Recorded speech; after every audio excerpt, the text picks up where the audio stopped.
시청자 여러분 안녕하십니까. 지금부터 저녁견의 한보정론을 시작하겠습니다.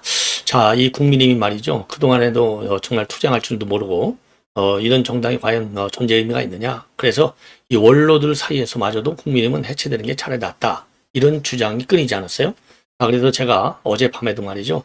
이 한국일보 주필이었던 김성우 지금 원로 언론인의 이 칼럼도 소개해드린 바 있습니다. 자, 그런데 이제 결국 그렇게 가는 것 같아요. 아니, 지금 싸우는 대상은 누구여야 됩니까? 이재명의 민주당 여당과 그 다음에 대통령이에요. 예. 자, 왜냐? 야당의 존재 의미는 싸우는 데서부터 시작하는 거예요. 그래서 이 싸움을 통해서, 야, 역시 집권정당은 야당이 낫구나. 그래서 다음에 선거를 통해서 집권할 수 있는 기회를 노리는 거. 이게 야당의 기본 노선이어야 되는 겁니다. 그런데 말이죠. 껄쭉하면 아직도 근본적으로 지금 내부 총질로 일관하고 있어요. 물론 당 대표 선거가 있으니까 내부 총질도 물론 가능할 수 있겠다라고 생각할 수도 있어요. 그러나 항상 제가 말씀드리지만 큰 숲에서 게임에서 이겨야 돼요. 즉 여당과의 싸움에서 이겨야 되는 것이지 내부적인 것은 지금 이런 식의 싸움 갖고서는 국민에게 그리고 우리 보수 당원들에게도 큰 실망을 줄 수밖에 없다. 이런 점에서 매우 우려스러운 사태로 치닫고 있다고 봐요. 자, 이거 얘기는요. 바로 어제 있었던 대구 지역에서의 전당대회에서 말이죠. 소란이 야기됐습니다. 자, 왜 그러냐면 이제 결국 이번 선거는요. 찬탄파냐 반탄파냐잖아요. 당원들은 압도적으로 무슨 놈의 이게 탄핵까지 가냐. 계엄은 뭐 또 조금 동의하기 어려운 면이 있다고 치자. 그러나 그렇다고 해서 탄핵은 아니다. 이게 우리 보수파 국민들의 대다수의 생각이고 이게 결국은 당원들의 상당수의 생각이라고 봐요. 자, 이런 상황에서 찬탄파 2명, 즉 안철수하고 조경태, 그리고 반탄파 2명, 김문수하고 장동혁 이렇게 2대2로 선별하게 갈려졌어요. 그런데 이제 이러다 보니까 이 탄핵 문제를 두고 또 개헌 문제를 두고 정면으로 충돌하는 겁니다. 그러나 이 충돌이라고 하는 것은 뭐 쉽게 얘기하면 큰 틀에서의 표현의 자유 범위 안에서 그런 의견이 나온 거예요. 그리고 어제 이제 전당대회 안에서 배신자냐 아니냐 이걸 가지고 이제 난장발이 벌어졌는데 그러면은 그런 거에 대해서는요 비대위원장이 적절한 수위에서 이거를 통제하고 제어하고 그러면서 두 번째, 세 번째 전당대회에서는 이러한 일이 일어나지 않도록 내부 단도리만 하면 되는 거예요. 근데 이 송원석 이 인간은 제가 처음부터 무능하다고 했잖아요. 이 인간이 영남이니까 원내대표가 됐지. 이런 무능한 인간이 어떻게 이 전투의 시기에 역사적으로 볼 때 가장 중요한 전투를 해야 할 시기에 송원석 같은 무능한 인간이 어떻게 원내대표를 하겠습니까? 예. 자, 그런데 여하간 됐어. 원내대표 됐으니까 그러면 잘해야 될 거 아니에요.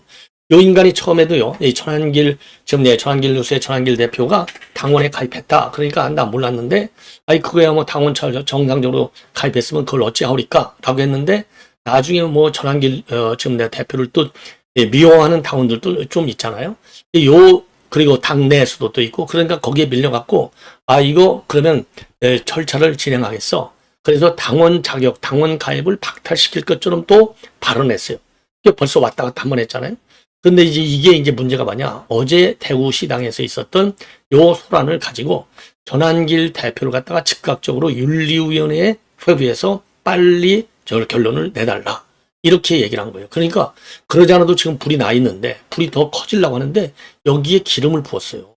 비대위원장이라는 자가 할 일이 뭡니까?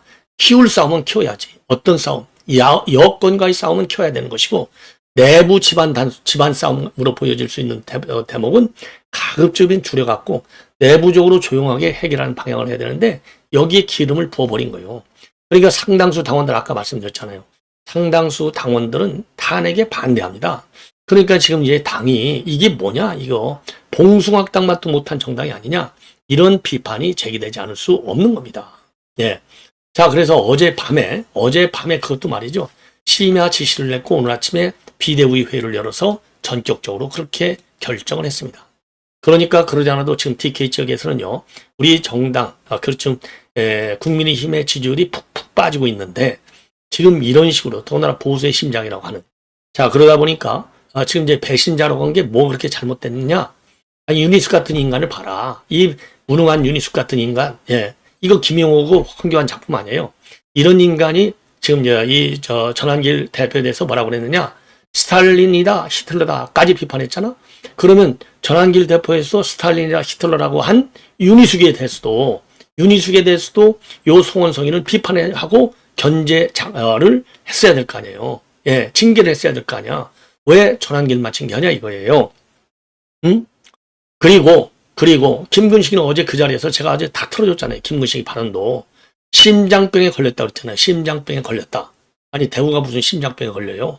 응? 대구가 무슨 심장병에 걸렸냐고. 이것도 사실을 왜곡하는 거고 민주당이 원하는 프레임을 걸어주는 거예요. 이거 해당행위야. 해당행위.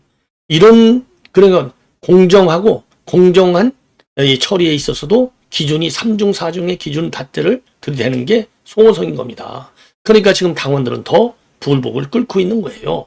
예? 전환길 대표가 뭘 잘못했느냐? 난리를 치는 거예요. 자, 정말 그래서 이제 그러면은 전환길 대표에 대한 징계로만 끝나느냐? 아니올시답니다. 지금 심지어 말이죠. 앞으로 이 권리당원들 빼놓고는 절대 출입을 시키지 말아라까지 얘기를 하고 있어요. 예?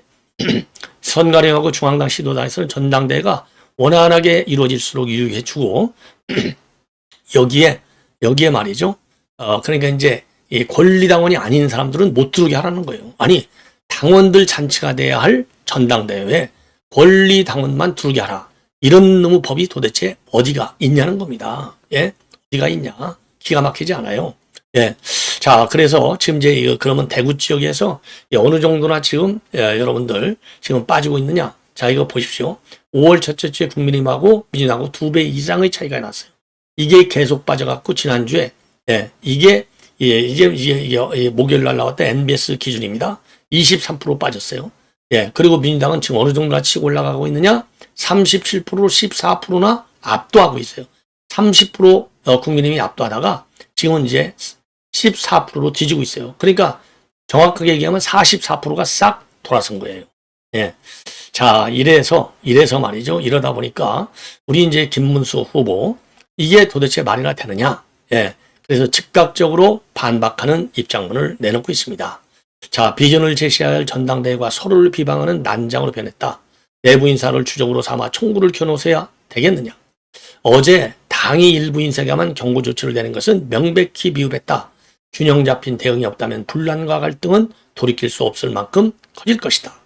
그러면서 우리의 주적은 폭주하는 독재 이재명 정권 그리고 야당을 초로 삼는 정청래 민주당이다. 당 대표가 되어 갈등을 녹여 용광로처럼 하나로 묶어내겠다. 그 과정에서 불순물이 있다면 철저히 걸러내겠다. 예. 그리고 장동혁이도 말이죠. 전환길 한 사람을 악마하고 극우 프레임으로 엮으려는 시도에는 동의하기 어렵다. 공격 대상은 내부가 아니라 밖에 있어야 한다. 자, 그러면서 말이죠. 전환길에 대한 공격은 본인에 대한 공격이다 라고 주장하고 있어요. 개인적으로 매우 불편했다. 특정 후보의 지지자들이 맨 앞에 모여서 내가 연설하는 내내 방해를 했다.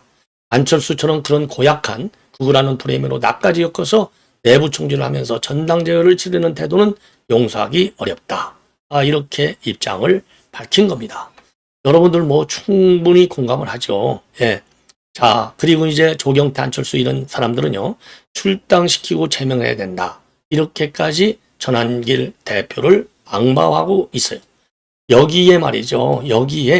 여기에 정말 무능력한 송원서희가 이 뭐라고 그러죠? 이런 거를 부하대동하고 있는 겁니다. 자, 그래서 긴급 비대위를 열어가지고 전환길 대표에 대한 조사를 시당윤리위원회에서 중앙윤리위원회로 이첩하고 징계 절차를 조속히 마무리해 달라. 예, 이렇게 입장을 내놨습니다. 자, 그리고 말이죠. 혼란을 불러일으킨 전씨를 포함해서 대의원 자격이 없는 인사에 대해서는 모든 전당대회 일정 출입을 금지시켜 달라. 이렇게 발표를 했어요. 예. 자, 그리고 이번 그 윤리 소집은요. 윤리규정 제11조에 의거해서 지금 이러한 조치를 취했다. 이렇게 나오고 있습니다. 예. 자, 그래서 정말 국민의힘 무능한 지도부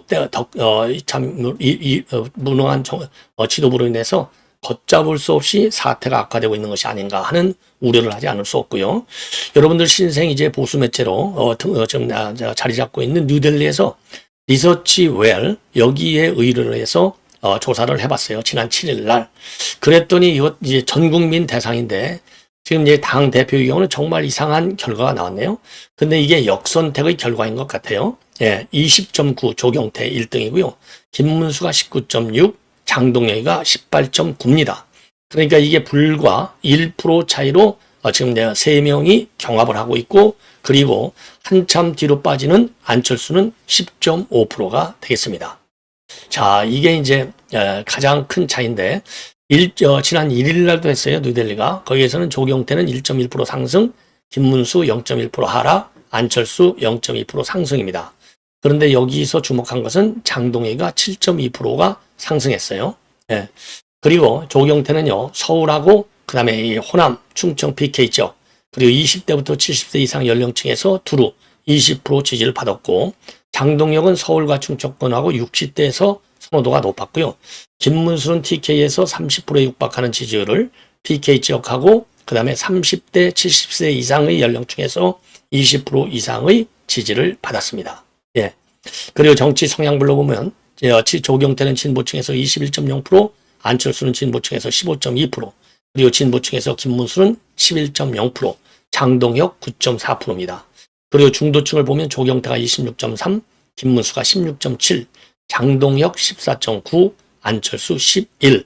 그리고 보수층을 보면은요, 지금 장동혁이가 31.5%, 김문수가 28.9%, 조경태가 13.8, 안철수가 10.6입니다.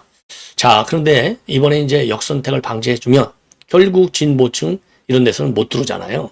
자, 그러니까 이제 보수층 중심으로 갈 수밖에 없고, 특히 당원이 80%예요. 특히 당원이 80%. 당원이 80%이기 때문에 결국은 지금 이 김문수하고 그 다음에 장동혁의 이파정으로 압축될 수밖에 없다. 이렇게 판단이 됩니다. 자, 이 정도로 해서 이제 여론조사까지 마쳤고요. 그리고 이제 최고위 여론조사를 보면 제가 지금 다시 한번 말씀을 드리겠는데요. 요게 이제 대구 지역이고요.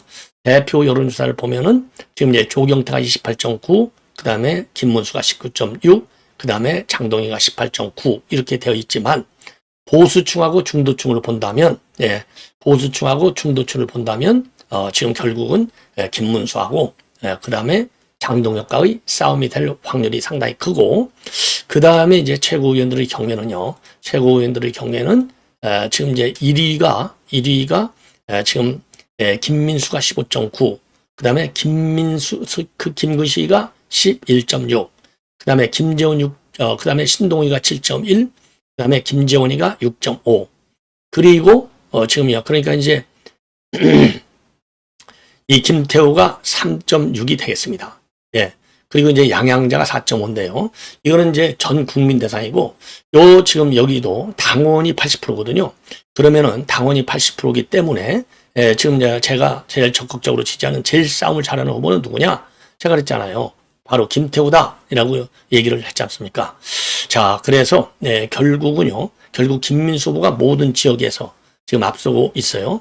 앞서고 있지만은, 지금 당원 투표가 80%이기 때문에, 결국은 김태우 후보가 4등 안으로 들어올 확률은 상당히 크다. 이렇게 판단이 됩니다. 자, 그래서 제일 잘 싸우는 이 후보는 김태우. 그리고 이제 그 다음에 지금 여기에서도 지금 나오는 대로 김민수 후보도 상당히 당 안에서 많은 활동을 한 공적이 지금 이렇게 많이 1등으로 가는 이유는 그동안에 당 대변이면서 대여 공격수 역할을 많이 해왔잖아요. 요것이 인정을 받는 것이다. 그래서 이번 선거의 경우에는요, 결국 최고위원의 경우에도 결국 투쟁력이 핵심이 될 수밖에 없는 것이 아닌가, 이렇게 판단이 됩니다. 예. 자, 이렇게 해서요, 지금 우리 국민의힘 내부 동향을 말씀드렸고, 그리고 이제 조국 사면과 관련해서는 반대가 55.5%, 찬성이 38.7%다. 이렇게 나와 있습니다. 조국 사면 문제와 관해서는 제가 별도로 이어지는 방송에서 여러분께 말씀을 드리도록 하겠고요. 그리고 지금 이제 일본 언론 뉴스를 보면은요, 이재명이가 지금 현재 우리 국내 중앙일보에 있었죠. 25일 날 정상회담을 한다. 트럼프하고. 그런데 일본 요미우리 신문의 보도에 따르면은 23일을 축으로 해서 한일 정상회담 문제를 검토 중에 있다. 이런 보도가 나오고 있습니다. 그러니까 이번에 외교부 장관도 일본을 거쳐서 미국을 갔잖아요. 그런데 이재명이도 일본을 거쳐서 미국을 가는 게 아니냐. 이런 추론이 가능한 대목인데 어쨌든 뭐 이 한미 삼각관계 또 한일 관계도 굉장히 중요하고 사실 미국에서도 이 한일 관계가 제대로 풀려나갈지 굉장히 지금 관심을 많이 갖고 있는 부분이기 때문에 일본과의 정상회담을 먼저 하는 것이 꼭 뭐 나쁘다 이렇게 평가할 수는 없겠지만은 이거는 정상은 아니다. 지금까지 관례는 절대 아니다. 돌아오면서 일본을 만나는 것이 저는 맞다. 예. 그래서 지금까지 정상회담의 기본 틀, 퍼스트가 미국, 세컨이 일본, 요 순서를 거쳐라. 예. 왜냐면 한일 관계 중요하지만 한일 관계보다 더 진짜로 중요한 것은 한미 동맹 관계입니다. 그런 점에서 정말 이렇게 23일을 일본과의 정상회담을 먼저 땡기는 거, 이거는 아마추어리즘의 하나가 아닌가. 이렇게 저는 비판하지 않을 수 없습니다. 자, 그리고 지금 모스탄 대사를 주한 대사로 임명해달라. 이런 지금 캠페인, 100만 캠페인이 벌어지고 있어요. 100만 서명. 그러면서 트럼프 대통령의 면담까지 추진한다고 하는데요. 글쎄요, 이미 뭐 모스탄 대사, 지금까지 거론되어 왔던 여러 인사들 중에 우리 국민들이 제일 익숙하고, 그리고 또 어쨌든 간에 과거에도 이제 한국계 미국인들, 이런 분들의 주한미 대사, 임명, 이게 이제 여러 차례 거론된 바 있어요. 자, 지금도 대사 대리지만 조셉 윤도 한국계 미국인, 전에 이제 트럼프 때 거론됐던 빅터 차도 한국계 미국인입니다. 자, 그렇기 때문에 모스탄 대사가 주한 대사로 오면 특히 지금 모스탄 대사는 지금 이 반 이재명 노선을 분명하고 있는 인물이지 않습니까? 자, 그런 점에서 우리 보수 자유우파 국민들 입장에서는 모스탄 대사의 주한 미 대사 임명이 가장 뭐라고 그럴까요? 이 희망대로 되는 이런 거 아니겠습니까? 자, 그런데 지금 이제 어디까지 가고 있는지 오리무중해요. 한 서너 명의 이름들이 거론됐는데 그 이후로는 거론이 되지 않고 있어요. 자, 그래서 저는요, 이렇게 이제 공개적으로 100만 서명 논다 보내달라고 이제 탄원 내고 이런 거, 물론 그 마음 저도 절대적으로 공감하고 동의하고 저도 참여하고 싶어요. 예, 저도. 자, 그런데 이제 외교라고 하는 것은요, 기본적으로 대사 임명과 관련해서는 비밀 절차입니다. 이거는 비밀 절차예요. 오히려 이게 공개화되면 거꾸로 우리가 바라는 기대치가 나오는 게 아니라 안 나올 수도 있어요. 안 나올 수도 있어. 자, 그렇기 때문에 이런 그 움직임을 하려면 막 공개적인 서명 활동, 공개적인 모스탄 대사 임명 이런 것보다는 비공개적으로 나름대로 루트를 가지고, 왜냐하면 이거는 공개적으로 말이죠, 여론 압박을 가하는 거잖아요, 트럼프한테. 그러면 트럼프는 스타일이 반발하는 스타일이거든요.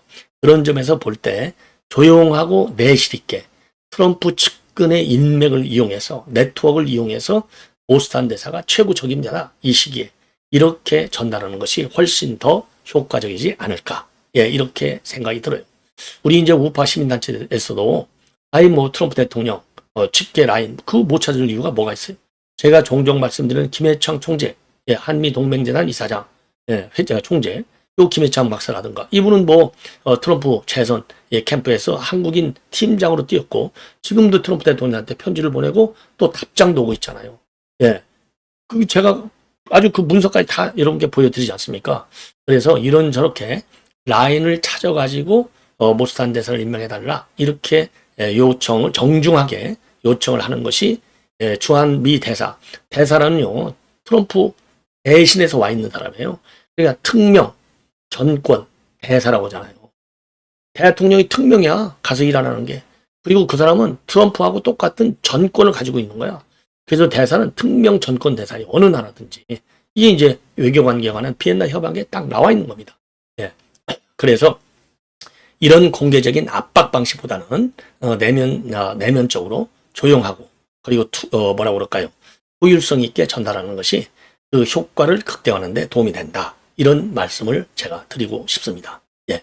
자, 마지막으로 제가 어제 말이죠, 유지의 중앙일보 외교안보부장의 칼럼을 소개해드렸는데 이게 어떻게 해서 방송이 말이죠, 중간에 이게 조금 마지막 부분 잘려 나갔어요. 자, 그래서 많은 분들이 이 칼럼을 다시 한번 소개시켜달라 이런 요청이 저에게 많이 왔어요. 오늘 내내 많이 왔습니다. 자, 그래서 요 내용을 제가 자세하게 다시 한번 인용해 드리겠습니다. 한마디로 얘기해서 여러 가지로 이 정상회담은 언제나 정중한가 이거예요. 제목이 정상회담은 언제나 정중한가. 그러니까 정중하다는 얘기는 이 이제 프로토콜도 잘 지키고, 그 다음에 이 어젠다, 의제에 관해서도 서로가 룰을 딱 지키고, 그래서 실무진에서 합의된 대로, 그러니까 판에 짜진 대로 잘 진행되어야 하느냐, 언제나 그렇게 잘 되고 있느냐, 정중하게. 아니올시다입니다. 누구 앞에서? 바로 트럼프 앞에서는 아니올시다. 딱 요거예요.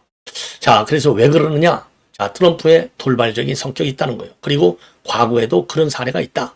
문재인에 대해서도 또 최근에 이제 우크라이나 대통령, 남아공 대통령에서도 그런 무례한 게 있었다. 그 다음에는 지금 이 관세 패키지도 끝난 게 아니고 앞으로도 논의되지 않을 수 없고 안보 청구서는 이제사 시작 단계다. 예. 자, 그러기 때문에 굉장히 위험스러운 그런 정상회담이 될 가능성이 있으니 거기에 대해서 지금 이재명 정권이 제대로 준비를 해라. 안 그러면 실패한다. 이런 엄중한 경고의 메시지를 던지고 있습니다. 자, 그래서 말이죠. 지금 만나기만 하면 결례 논란이 불가지고 청와대는 아니라고 극구 부인하는 그런 정상간 관계는 또 처음 봤다. 문재인과 일기 도널드 트럼프 때 이야기다. 2018년 5월 문재인은 백악관에서 트럼프하고 만났는데 회담 시작 전 트럼프는 문 대통령을 옆에 앉혀둔 채 36분간 기자들의 질문을 28개나 받았다. 대부분 미국 국내 정치 현안이었고 정상간 대화가 아니라서 한국어 통역도 이루어지지 않았다. 예. 그래서 이 마지막에야 문 대통령이 북미 정상회담을 성공을 위해 미국과 긴밀하게 공조하는 관계라고 말할 수 있었는데 트럼프는 저 말은 분명 전에도 했던 이야기일 테니 통역할 필요가 없다면서 일방적으로 회견을 끝내버렸다. 2019년 4월에는 부부가 함께 당했는데 회담에 김정숙하고 멜라니아가 배석했는데 트럼프는 문 대통령 부부를 옆에 앉혀놓고 질문을 14개 받으면서 또 마이크를 독점했다. 2019년 9월 유엔에서 두 정상이 만났을 때도 트럼프는 기자들과 17차례 문답을 주고받으며 혼자 답변을 독식했다. 문 대통령이 받은 질문까지 가로챘다. 이달 중 열릴 이재명의 첫 한미 정상회담을 앞두고 당시라가 떠오르는 건 기우가 아니다. 트럼프는 사람에 대한 인상을 좀처럼 바꾸지 않고 보고서도 한두 페이지만 보는 것으로 유명하다. 그가 아베 신조 전 일본 총리를 친구로 여긴 덕에 이시바 시게루 일본 총리는 빠른 정상회담 등 적어도 출발선상에서는 호의적 대우를 받을 수 있었다. 반면에 그는 문 대통령에 대해선 약한 지도자라며 배은망덕하다, ungrateful 하다고 비판했다. 2021년도 4월 이메일 성명에서 트럼프가 이 대통령을 처음 만났을 때 이런 잔상이 어른거릴 수 있다. 이에 더해 마가로 일컬어지는 트럼프와 가까운 강경 보수 인사들이 한국 대선이나 이 대통령의 외교 도선에 의구심을 공개적으로 표출해온 것도 우려스러운 대목이다. 예. 자, 관세 협상 타결이 곧 평탄한, 그러니까요, 트럼프 개인의 퍼스널리티, 두 번째는 마가 인사들의 이너서클 영향력, 이런 것 때문에 상당히 리스크가 크다는 거죠. 그 다음에 관세 협상 타결이 곧 평탄한 정상회담을 보장하지도 않는다.